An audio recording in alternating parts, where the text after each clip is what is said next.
दिन मनाया जा रहा है। इस दिन को माँ के दिन के हवाले से मनाया जाता है। माँ वो नाम जिसको अगर कुर्बत, तहफ़्फ़ुज़, एहसास, पुरसुकून, साहिबान जैसे अल्फाज भी दिए जाएं तो कम है। जब इस दुनिया से माँ छोड़ जाती है तो कोई भी बिला वजह दुआ नहीं देता।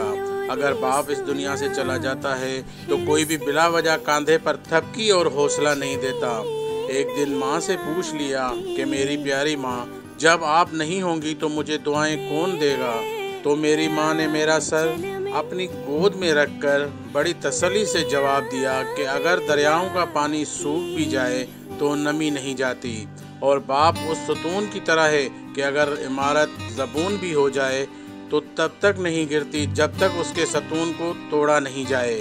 माँ और बाप अनमोल है, इनका कोई मोल नहीं। इन रिश्तों को हम अल्फाजों से क्या तोलेंगे। बस अल्लाह पाक सब पर अपनी वालिदैन का साया हमेशा कायम रखे, आमीन। एक बात याद रखना, दुआएं भी रास्ते में ठहर जाती हैं। माँ का दिल दुखाकर अल्लाह पाक से उम्मीद मत रखना। रियाज अली अगड़ो, 11 न्यूज़, कराची। 11 News।